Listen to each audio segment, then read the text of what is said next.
يا مساء النور، يا مساء الورد، اهلا وسهلا اجمل متابعين في الدنيا.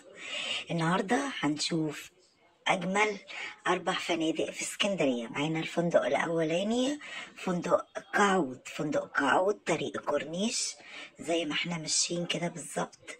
بصوا الفندق طبعا على البحر مباشرة. فندق جميل، فندق رخيص في متناول الجميع. هنيجي بقى للفندق التاني، هنمشي طريق الكورنيش زي ما احنا شايفين. طبعا احنا في اتجاه كده سيدي بشر والمنظرة والعصافرة وابو قير. طبعا احنا دلوقتي في كليوباترا وكامب شيزار.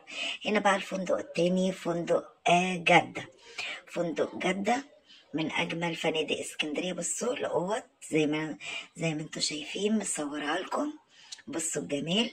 يبقى فندق قعود، فندق جدة. ويلا بينا بقى على فندق كليوباترا. فندق كليوباترا في منطقة كليوباترا، برضو على البحر مباشرة. نمشي شوية وهنخش على فندق كليوباترا، الفندق الثالث. فندق كليوباترا من أجمل الفنادق برضو في اسكندرية.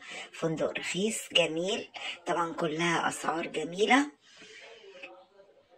بصوا اهو فندق كليوباترا في منطقة كليوباترا. ادي الفندق، مدخل الفندق.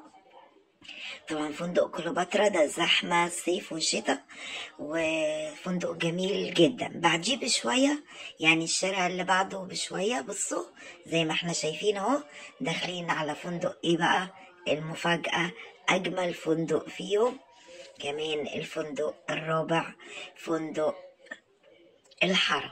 زي ما احنا شايفين بصوا الجمال، بصوا الشياكة. فندق طبعا، وفوق بقى طبعا الغرف، كل دي البلكونات بتاعت الغرف. طبعا الفنادق دي على البحر مباشرة. واحنا دلوقتي طريق الكورنيش في اتجاه زي ما قلت لكم المنظرة والعصافرة وابو قير وسيدي بشر. كل ده ما حصلناش يعني، طبعا لسه طبعا سيدي جابر، كل ده قبل سيدي جابر. يعني الالوان ما يتوهش طريق الكورنيش، هتلاقوا الفنادق كلها على طريق الكورنيش كلها زي ما احنا شايفين، سواء كل فندق كليوباترا او فندق الحرم او جدة او قعود. 4 فنادق من اجمل فنادق اسكندرية. هحط لكم ارقام التليفونات في التعليقات.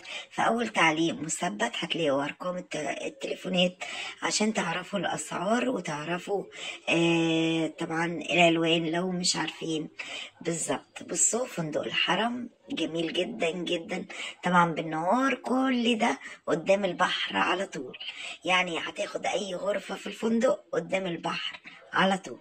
حبايبي المتابعين، يا رب يكون عجبكم فيديو النهاردة وجولتنا النهاردة وتكونوا استفدتم. مستنية تعليقاتكم، مستنية لايكاتكم، واشوفكم في فيديوهات جاية كتير. كملوا الفيديو. باي باي.